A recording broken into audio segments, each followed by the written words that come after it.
All right. Well, welcome back to episode 16 of the Community of Wisdom Seekers. And tonight we have the wisdom sharer in Ryan Daniher. And Ryan is a realtor as well as a real estate investor, as well as just a phenomenal guy. And for his age, at the ripe old age of 23, he's done a lot. This man is an accomplisher of many things. And I just really have loved getting to work with him and get to know him. He is a client at Faith to Influence, and I would also call a great friend of mine. And I actually went and watched him do this series, this first part of a series of 5 webinars this last week for his community. And I was going to just support him as someone that works with us. And man, I was blown away. Really appreciated all the information, all the education that he gave. And I would say out of all of the different areas of life I've researched and really sought some knowledge and wisdom from, real estate's probably number one before this last year when I really started seeking more of my faith and deeper relationship with God. It's really real estate. I've listened to more YouTubes, more podcasts, more everything. And so going to the call, I really just didn't think I was going to learn a whole lot. And I learned a ton. And it was great. And it was probably, in my opinion, the most understandable explanation of real estate investing and why it's a great opportunity. So that being said, I don't want to take up any more time. I want Ryan to teach you guys a lot of good stuff. You'll know just from what he teaches us that he doesn't really need an introduction because it's all valuable and it's all really awesome. It's all really powerful if we use it and implement. And it's very, very, very easy to understand. So that being said, I do want to bring Ryan onto the call. Thanks for coming in, Ryan. Thanks so much for having me, Daniel. I appreciate it. And all those kind words that you just said. Oh, man. Thank you. It means a lot to be here, having this talk today and talking to the community of wisdom seekers. I appreciate it. So, you said a couple of really interesting things that I want to touch on real quick, and then I'll kind of go over an outline of what I'm going to talk about today. But that real estate is probably the number one thing that you've learned about other than your faith and your relationship with God. And I think that real estate is amazing for everybody to learn about because it's really about building your kingdom. And it's really about just investing in something that aligns with investing in yourself, because in real estate you have so much control over what you're investing in and in the asset that you're investing in. So we're going to touch on a lot of amazing stuff today. I really hope that you all learn a whole lot and gather some really important information from this that you can use tomorrow, you can use today, you can use for the rest of your life. So this is the first part of a 5-part webinar series. So in order for you to catch the rest of this webinar series, you can just reach out to Daniel or I, and we'll give you the information necessary. But it's going to be every Tuesday, starting this coming Tuesday, will be the second episode of this 5-part series at 2 p.m. Central, 3 p.m. Eastern Standard Time. So thanks so much for everybody being here today. If you're watching this recording, pay attention, all right? This is important stuff. So today's topic is called Should I or Shouldn't I? The Advantages of Real Estate Compared to Other Investment Opportunities. So even though Daniel said I don't need an introduction, I'm still going to give you all an introduction because I think it's really important that you understand my background so that I can validate that I do have experience in real estate. Also, it gives you an idea of what kind of experience I've received in order to get the knowledge that I have so that you can do the same. So first of all, once again, thanks so much. So as I mentioned, this is a series. The purpose of this webinar series is to give you the tools and resources to invest in real estate, follow your dreams, and to strive for more financial security and independence in your life.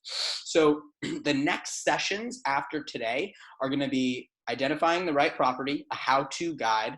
Third one, or next Tuesday, will be facts and figures, the numbers behind the deal. And then it's going to be people matter. Who do you need to have on your team? And the final one is going to be next steps in your action plan. It's really important to make an action plan, stick to it, and there will be, opportunities to stay with that and to continue learning afterwards. So I am going to go into something that I learned recently, and I think this is one of the most valuable things that anyone has ever taught me because it's the foundation of learning. So I'm going to go ahead and share my screen with you. So this right here is called Johari's window. So basically, I'd like for everyone, before we talk about real estate today, to just clear your mind and keep an open mind today. Because while we have this discussion, there's going to be things that come up that you've never heard of before. And I want you to set the ground right that there are blind spots in your life, right? So Johari's window, basically in 1955, there was a psychologist named Joseph Luft, and Joseph came up with a principle called Johari's window. So basically, Johari's window says that oftentimes we have blind spots, and blind spots are things that we don't know, but others do know. So when we expose ourselves to things that other people know and we don't know, we need to keep an open mind. So I have a personal belief that everyone does the best that they can with the information that they have at that moment. So when we get new information, we can make new decisions and often better decisions. So here's what we're going to talk about today. So I'm going to go over an outline of just exactly what we're going to talk about today. Basically, I'm going to talk about my background a little bit. And then we're going to go into, I'm going to tell you why I'm qualified to teach this subject. And we're going to discuss why real estate is a better investment than other forms of investing. We'll talk about financial intelligence. We'll talk about the cash flow quadrant, which is a term coined by Robert Kiyosaki. And then we'll also talk about other conventional investments, how they compare to real estate, and then the advantages of real estate and how you actually make money in real estate. Finally, we'll close with a question and answer period. So let me just also say, I do not have all the answers. I'm still growing in all of these subjects. So I know what I know, and I also know what I don't know. So I'm not going to sit here and tell you that I know everything about real estate, because I don't. There's so much to learn, and I learn more and more every single day. So please do your own research before investing in real estate. Talk with attorneys, talk with financial planners, accountants, and other professionals about your specific situation. I'm not guaranteeing like any financial success or specific returns. This is just education. It's going to help. It won't just help you. It's going to help your family, and it'll help, if anybody here is a real estate agent, it'll help your clients, because you can understand the language of real estate investing. So to give you a little bit of background, my mom has always talked to me about real estate. Growing up, she was a real estate agent. And as many of you know, real estate agents, a lot of them really, like, they work from home. Some are part-time workers, and that's really what I always thought of when I thought of real estate. I didn't realize that real estate could be so much more. It's not just a job for stay-at-home moms. It's a job for professionals and people that want to build wealth. So basically, in 2016, I started learning about real estate in Maryland. So Salisbury, Maryland is where I lived. It's where I went to school. And I started meeting with real estate agents, investors, and developers who were constantly adding value to the community. They were building wealth for their kingdoms. They were also developing who they were as people, not just for themselves, but for all of the people that they were affecting in their businesses. So my journey really began by meeting these men and women who inspired me. They taught me valuable lessons of community, adding value to others, and learning new skills. So in 2016, I started reading a lot of books and educating myself. So I came across this book called by Robert Kiyosaki called Rich Dad, Poor Dad. I'm sure that some of you have heard of that. So that's an amazing book if you haven't, get your hands on it. Think and Grow Rich as well. I'm actually reading that for the 4th time right now. And that's an amazing book for anybody that wants to, just achieve in any area of life and be successful and happy. Think and Grow Rich is an amazing book to get your hands on. I also went and learned about real estate through biggerpockets.com. So biggerpockets.com is a phenomenal resource for anybody that wants to get into real estate. I started looking at that 5 years ago, met tons of people. My clients, actually all the people that I've sold real estate to, real estate investments from, I've met on BiggerPockets. So it's an amazing resource to connect with people. So in 2016, I interned with a friend of mine named Wayne Smith, who's actually a real estate agent in Maryland. And after that internship, my eyes were really open to real estate investing. So I started to work on my real estate license in Maryland. While doing that, I also took a job as a development associate at a real estate development company called Green Street Housing. So at Green Street Housing, we did low-income housing, affordable housing, real estate development. So what we would do basically while I worked there, we would prospect, underwrite, do financial due diligence, do construction management. We would acquire properties, renovate them, and then we would transfer them over to management. So we would do 20 to 100 unit apartment complexes.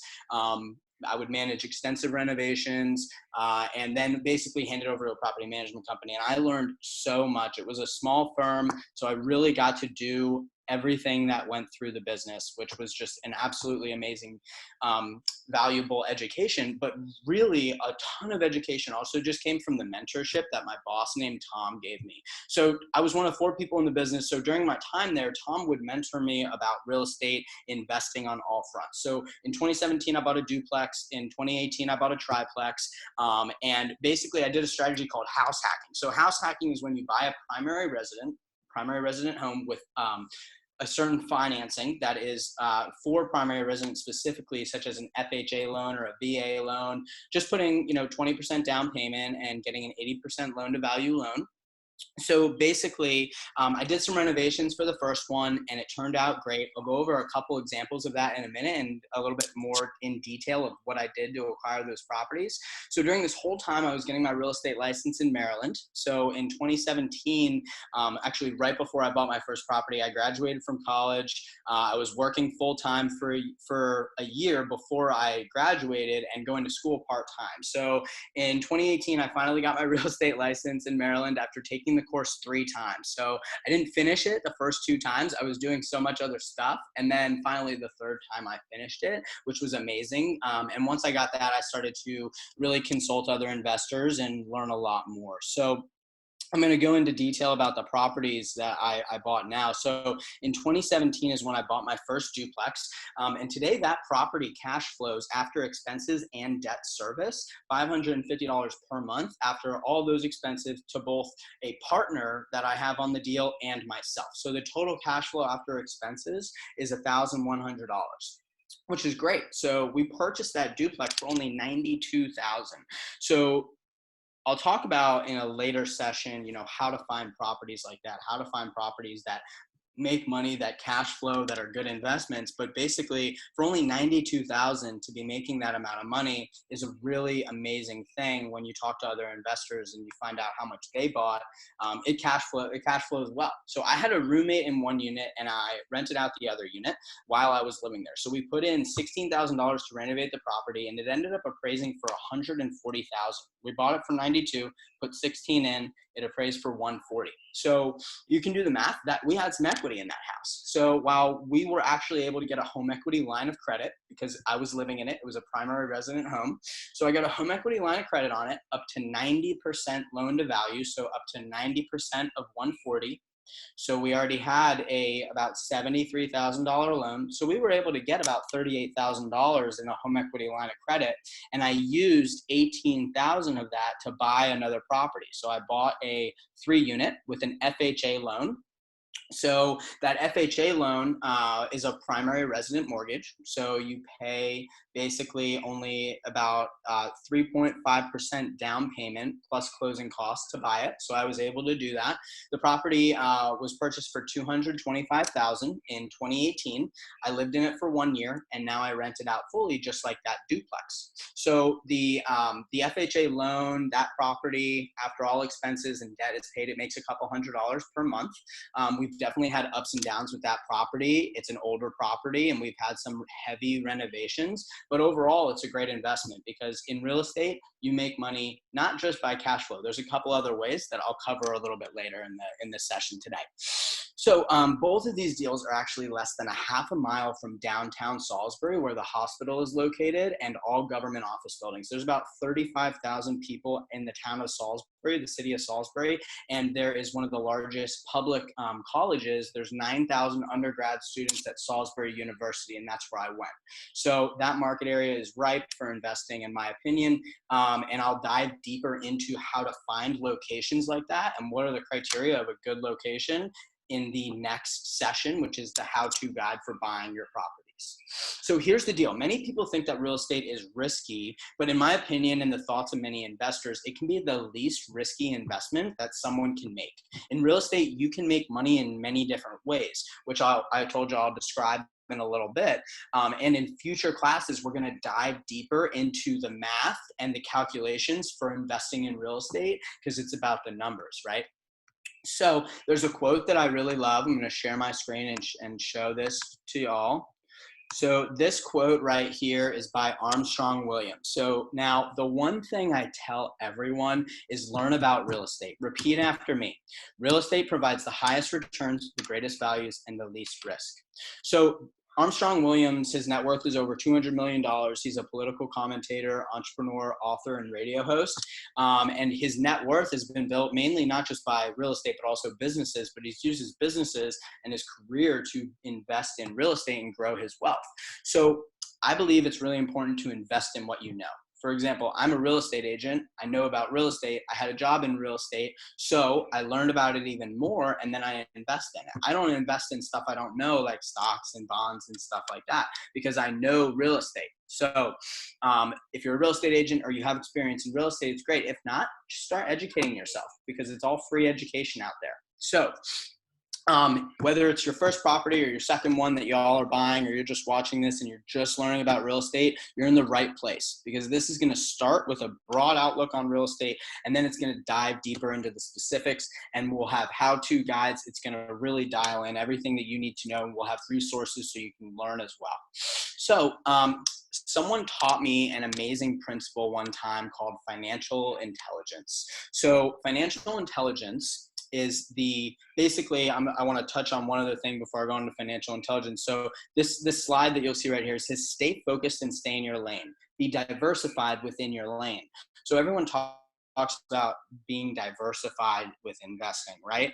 Well, you can be diversified within your specific niche. So if I invest in real estate, maybe I have a couple different market areas that I invest in, or a couple different type of properties, or different income range brackets that I rent my properties out to based on the quality of the housing, right? So you can diversify and be diversified within your lane only, such as within real estate. So that's what the slide says there, which is important to understand what that means. So financial intelligence, it's a type of business intelligence that's constituted of the knowledge and skills gained from understanding finance and accounting principles in the business world, and understanding how money is being used. So this is why I started to invest in real estate. Once I began to understand financial intelligence, I started to realize what a great investment real estate could be, because of the way that the money within real estate works.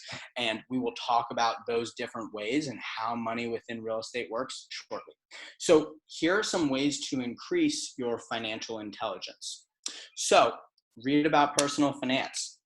Track your net worth, which is assets minus liabilities, which we'll cover shortly. Track your spending. Meet with a financial advisor and or a tax planner. Invest in yourself by educating yourself. The best investment that you'll ever make is in yourself. Your network, build your network, meet people in real estate, talk to real estate agents, talk to other real estate investors like Daniel and I, right? Just build your network, because your network is equal to your net worth. That's a great principle that somebody taught me one time. You always want to have a strong network of people that you can learn from, that you can mentor, and that are also on your level when it comes to just being around friends and family. Focus on what you can control. You can't control what happens out in the world and all the crazy stuff that goes on, but you can always control your reaction to it. And in real estate, in commercial real estate, you can actually control the value of your property by increasing income and decreasing expenses. So we'll go over that a little bit later and how that works. But in real estate, you can control it. So you can actually focus on that. It's really cool. So the next thing that we're going to talk about is the cash flow quadrant. So I love talking about the cash flow quadrant, because looking at this and learning this actually made me make the leap from working as an employee to becoming a business owner and a self-employed individual. So the categories are employee, self-employed, business owner, and investor. Okay, so as we talk about this, I want you to imagine and think about a bicycle. So imagine you're riding down the street, and it's a totally flat street, and you don't pedal the bike. Well, you're not going to move. You're going to fall over, right? If your feet are on the pedals. So imagine if that bike had an engine. So instead of pedaling, and every time you push, you go a little bit further. Every time you push, you go a little bit further. Imagine if you just stocked up an engine or a battery to it, and you charge the battery for a little while, or you put gas in it, and then you could ride for miles and miles without even having to pedal. That's what we're talking about today. Being an investor and a business owner, you don't have to trade your time for money. You don't have to sit there and pedal and pedal and pedal, because once you build the systems, once you buy the investment, they pay you dividends and returns over time. So I don't know about you, but time is one of the most important assets in my life. I think that we all have the same amount of time. We never know when we're going to pass. We never know when we're going to move on from this life. Why not spend our time doing the things that we absolutely love, spending time with the people that we love, and making a difference in the world, rather than working just for a dollar bill? Because for me, working isn't just about a dollar bill. It's about what I can add value, how I can contribute, and just living the life of my dreams.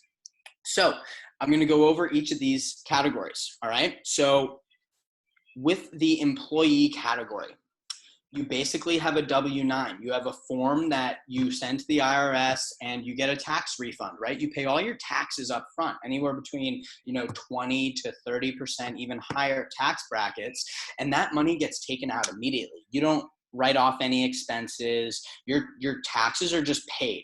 So you're trading your time for money. You have a 9-to-5 schedule. The highest taxes are paid in the E and S. On the left side of the quadrant, the highest the taxes are paid. And one of the biggest ways that you can save money is actually on taxes when you own your own business and you're an investor. So basically, as an employee, you have a job. You're trading your time for money. You work 9 to 5. As a self-employed individual, this is going to be like an attorney. It's going to be like a doctor that doesn't have a big practice, that just works for themselves. Maybe a dentist. It could also be a real estate agent. It could also be just a sales professional. Many sales professionals are, they have what's called a 1099. So they're actually paid on commission. They have autonomy and they can work whenever they want. But again, they're trading their time for money. And you own a job basically, because you only make money when you show up as a self-employed individual. So you work for yourself, but you own a job. If you don't put in time, you don't make money. So now we're going to move to the right side of the cash flow quadrant, which is where all the fun's at. All right. So as a business owner in the B quadrant, you create systems, and those systems are what make you money. So you're a leader. You have leadership responsibilities. People also make you money. So you build systems, and the systems are run by other people. There's tons of tax breaks as a business owner. The B and the I categories, quadrants, have the most tax breaks. So you can imagine why Donald Trump doesn't release his tax returns, because the largest population in the United States are employees and self-employed individuals who pay tons and tons in taxes. But business owners and investors have many different ways that they save money and don't pay taxes. And they pay taxes after the fact. So they get to write off all of their business expenses, all of their property expenses. All right. So what we're going to talk about now is the investor. This is the most fun quadrant of the cash flow. Your money is working for you. As an investor, you're hedging your money as well, and we'll dive into what that means, hedging your money. But basically, it's better than keeping your money in a bank account that, goes up maybe like 2%, 1% or less each year, because then as an investor, your money is going to gain hopefully a lot more, right? You wouldn't invest if you didn't get higher returns than a money market account at 2% interest or something like that. Now, as an investor, it also is an opportunity to become passive. So instead of, putting in time after time after time of work, you put in a good amount of work once, you make the purchase, you do the thing, and then your money is working for you over and over and over again, hopefully just forever. Right? And then usually you can pass it down to your kids as well. So I want you to ask a question to yourself right now. What quadrant are you in? All right. So what quadrant are you in? Which quadrant do you want to be in? And why do you want to be in the quadrant that you chose? So for me, I was an employee, and I started buying properties. So I went from E to S. And a lot of people do that. A lot of people stay in the employee quadrant and then just invest. And then once they replace their income from their investments, they leave being an employee. And that's an amazing way to do it. I'm definitely not knocking being an employee. It's a great way to add value, to learn. And I learned a ton as an employee at a real estate company because I wanted to learn about real estate. So I got a job at a company. And then I had a W-2, which gives you a lot of a W-9, sorry. So the W-9 gives you, or W-2, yeah, the tax form for employees. So a W-2 gives you a ton of basically borrowing power. So you can go to a bank and say that, and they're like, oh, great, you have a W-2, you have a stable job, you make money every 2 weeks, sweet. They'll give you loans. So as an investor, it's a great way to replace being an employee down the line once you build up that. Well, I decided to leave as an employee before that happened. My properties were both making me money. At the end of the day, I also became a self-employed individual while I was in the E quadrant. So as a self-employed individual, and I still am, I'm a real estate agent, and now I'm also in the B and the I category. So you can be in any of these at the same time. You can be in all of them. You can be in a couple of them, but the B and the I are the ones that you want to get to, right? So now I'm going to cover assets and liabilities. So here on the next page, on the next PowerPoint slide, you'll see a personal financial statement. So the personal financial statement is basically comprised of two things. The first thing is a cash flow statement. So income minus expenses, that is a cash flow statement. Now, your net worth statement are assets minus liabilities. So this, I want you to think of this as your financial report card. So when you go to a bank and you ask them for money, they're not going to ask you for your high school GPA and your high school diploma, right? They're going to ask you for your personal financial statement. How much money do you have coming in? How much money do you have going out? And what are your assets? What are things that are putting money into your pocket? And what are your liabilities? What are things that are taking money out of your pocket? So again, income minus expenses is your statement of cash flows. Assets minus liabilities equals your net worth, and that's called a net worth statement. Okay, so an asset is any resource that has economic value attached to it, which can be converted to cash and make you money each month. A business, a rental property, dividends from stocks. These are all assets because each month you make money. They put money into your pocket. They cash flow or they have a value attached to it that can be converted to cash at some point. Now, Robert Kiyosaki makes an interesting distinction between an asset and the home that you live in. So stick with me when I explain this. So the home that you live in does not give you money each month. So is it really an asset? If you pay a mortgage, are you paying the bank each month? You are, which means it's their asset. So if it's their asset, then it has to be your liability because you can only have one on each side. They have to cancel each other out, right? So like if you have an asset, you have a rental property that pays you every month, there's rent being paid by a tenant, and that's their liability. So a rental property is an asset, but a house you live in is a liability because every month you pay expenses, every month you're paying a mortgage, it's taking money out of your pocket.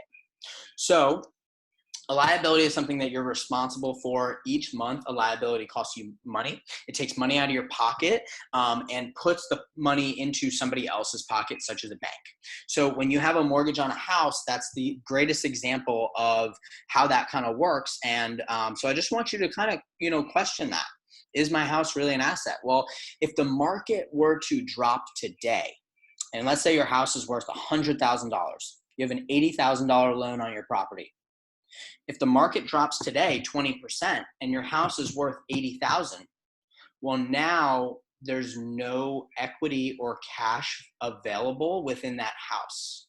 So it wasn't cash that could be converted quickly because it's based upon the market.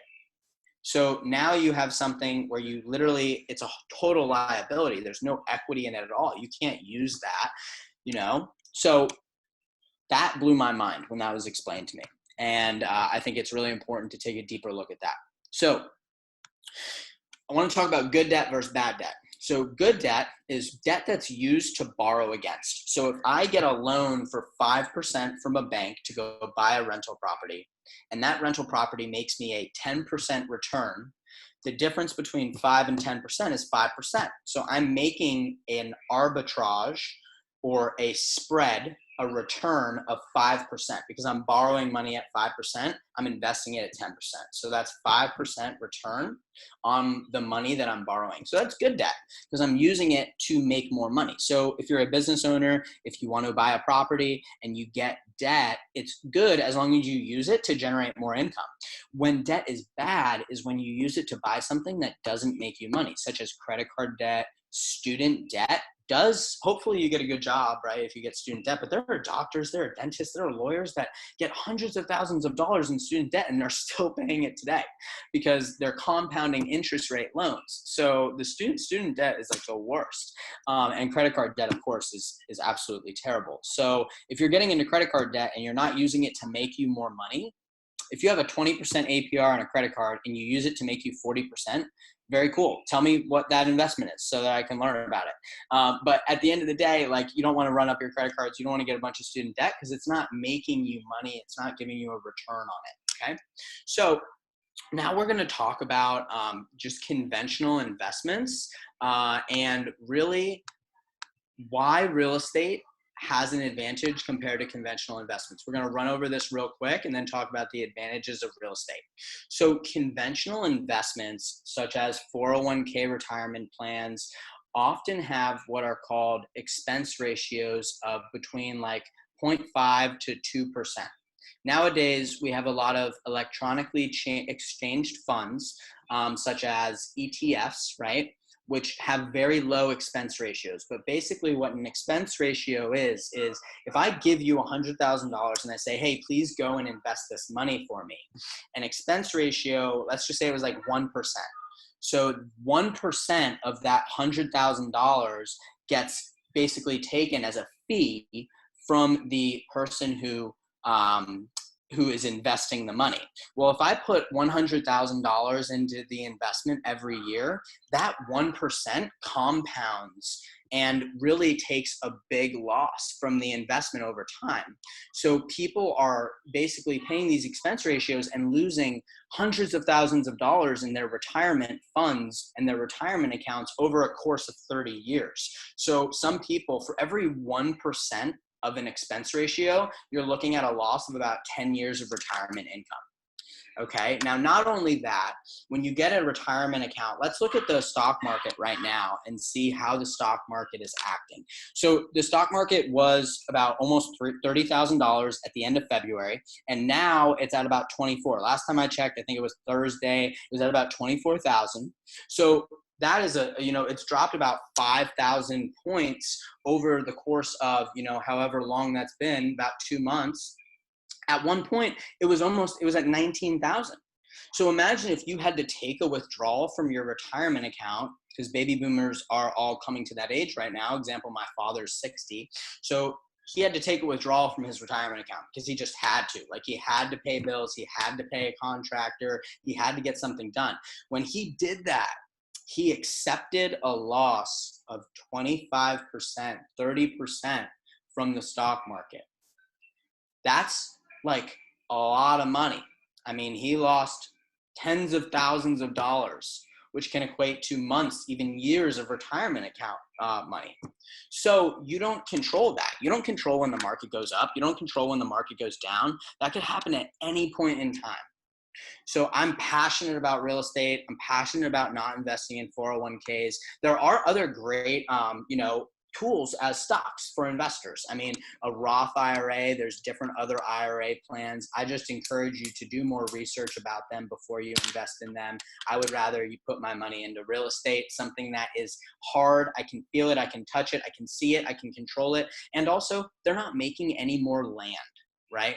So that's super valuable to understand. All right, so now I'm going to go over the advantages of investing in real estate and share this with y'all. So there's a number of ways that you make money in real estate. This has 7 different ways that some of them are making money, some of them are just advantages, okay? So I say that there are 5 ways that you make money in real estate. The first way is positive cash flow.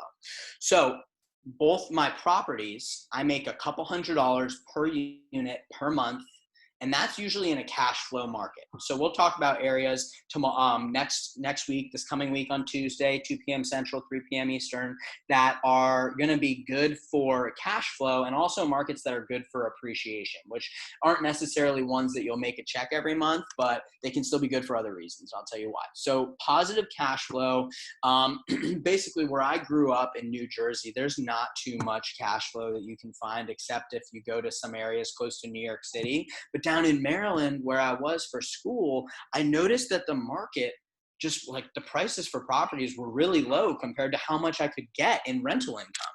So that was amazing. And positive cash flow, as I explained earlier, rental income minus expensive minus your debt service is going to be your cash flow. Okay, so now the next one is leverage. So imagine you have $100,000. You can either buy one property for $100,000, or if you do a loan and you put 20% down, you can buy 5 properties with $20,000 for each one, right? So leverage allows you, instead of paying 100% of the value, you can use loans to leverage cash and buy more properties. So over time, you pay down the principal and assets increase. So you're basically using arbitrage as well. The example that I mentioned before, arbitrage is a very important word. It's basically the spread between what you borrow and how much you make. So if you borrow at 5% and you make 10%, your arbitrage is 5%. Okay, so over time, you pay down the principal and your assets increase. The term arbitrage in this scenario, as I said, is the rate you borrow minus the rate you return. Okay, so the rate of return that you see back can be calculated in many different ways. Cash flow is one of those ways, and I'll touch on that a little bit later.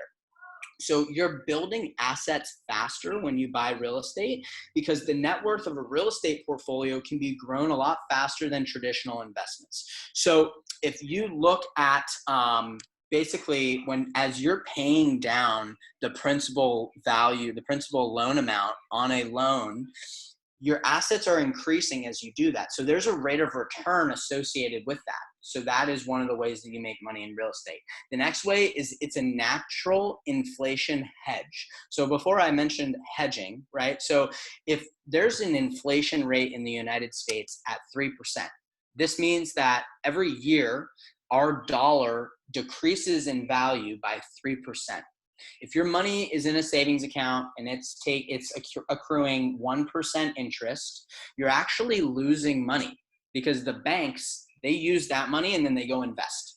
They go invest in the stock market. They invest in real estate loans. They give people loans for real estate and they make 5%, 6%, right? So they're making a spread and they're beating inflation. But if your money's just in a savings account, it's not beating inflation. You're actually losing value every year because inflation is at 3% on average. So right now, the dollar value is decreasing rapidly. So why not put it into something that increases in value? The average appreciation of properties in the United States over a 30-year time period is 3%. So at that, you're hedging against inflation and you're making a standard return. Now, that's not to include all of the other ways that you make money in real estate. That's just saying that you're beating the natural inflation rate. Okay, so now we're going to talk about increased tax advantages. So there's multiple things in real estate that you can write off. And writing off means that you deduct value, you deduct that expense from your income on your taxes. So as an employee, you can't do this. As a business owner, as a self-employed individual, and as an investor, you can. So as an investor in real estate, you write off the interest on your loans. So when you make your mortgage payments, it's comprised of paying down the principal balance, which is the loan amount, and also paying interest on that. Over time, the difference in interest and the amount of interest that you're paying and the amount of principal towards the balance change. But basically, you get to deduct whatever you pay in interest on those loans. Now, the next tax advantage strategy is called depreciation. So for residential real estate, basically, the federal government says you can divide the amount that you pay for real estate by 27.5. And you get to deduct that on your income, your rental income every year. And also it goes to your personal income. So if I buy a property for $100,000, I divide that by 27.5. And for every year of 27 and a half years, I get to write off that amount on my taxes. So in that scenario, it would be $2,750 that I get to take and deduct off my income and don't have to pay taxes on that money. It's pretty cool. Now, the next way that there are tax benefits in real estate, there's something called a 1031 exchange, which we will actually talk more about when we talk about different plans and dive deeper in the next sessions of this webinar. But basically, a 1031 exchange, you defer your tax payment. So when you sell the property, you don't actually pay taxes on any gain, and you just go buy another property. It's called a like-kind exchange, 1031 exchange. If you want to learn more about that, talk to an attorney or go online and look. It's very complicated. So accountants would be the ones to talk about the tax advantages there. There's also some legal stuff that you would need to talk to an attorney about. There's a lot of regulations around 1031 exchanges. There's also trust benefits. So if you were, when you're building your will, you have all your assets, you can use trusts for tax advantage strategies so that you can transfer that wealth and that money and those properties to your family and to your kids without having to pay an exorbitant amount of taxes. So the other two things are really interesting. I came across this recently and I think it's just brilliant. So there are no early withdrawal fees when you sell real estate. For example, a 401k IRAs, if you take that money out before you're 59 and a half, then you have to pay more taxes and you also have to pay penalties on those withdrawals. With real estate, you can buy it and sell it whenever you want. There's no restriction saying that you have to hold this for a certain amount of time or you have to sell this soon. You can do it however you want.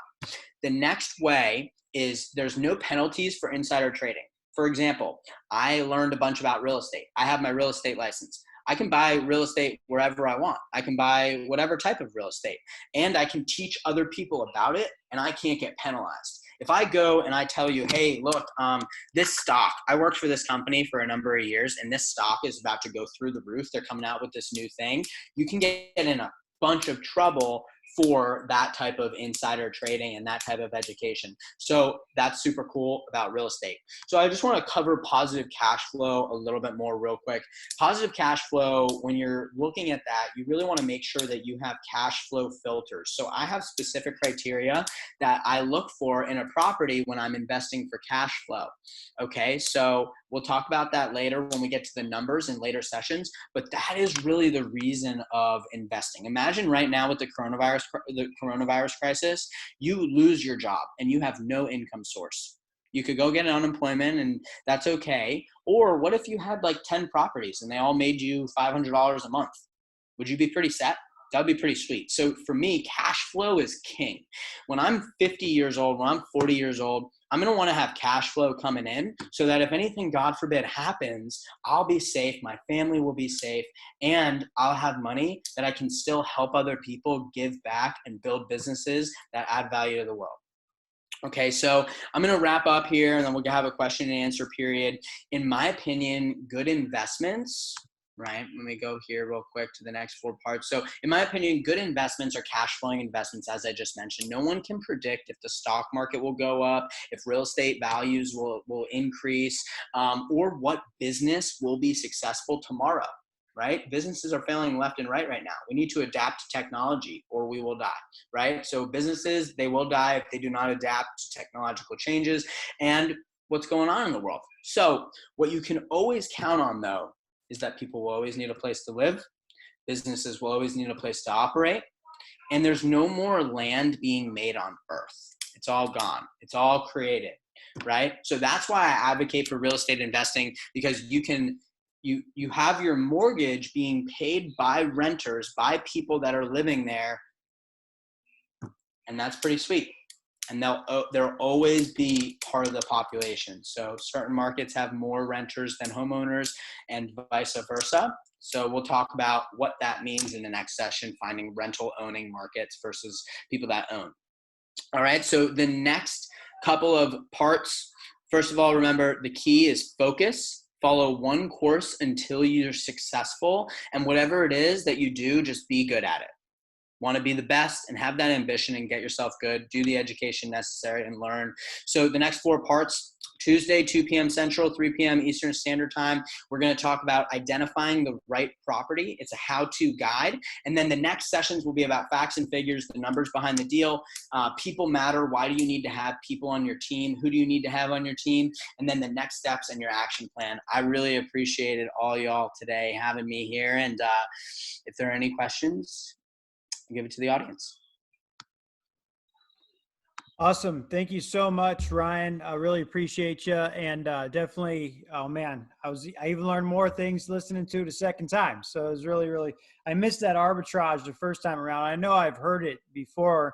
And when you said it last time, I had missed it right before you went into it. So this time I got it. Now I understand it. And I'm like, oh yeah, I've definitely heard that. But that's it's a good thing to learn and know.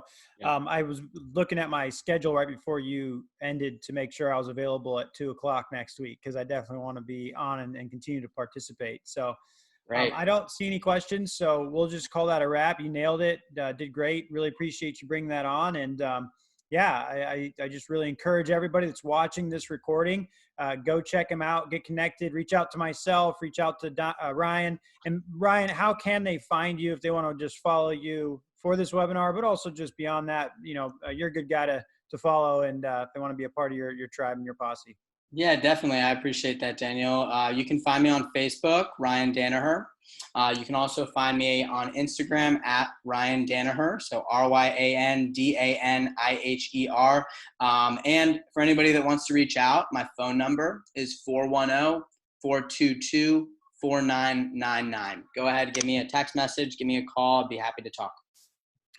Awesome. Well, thanks again, Ryan. Really appreciate you. You shared a lot of wisdom tonight, and I just encourage everyone to go implement, take action. It's not just about knowing, it's about doing. That's the difference between knowledge and wisdom. We got to apply it. So that being said, thanks again, and have a good night, my friend. Appreciate you. Take care.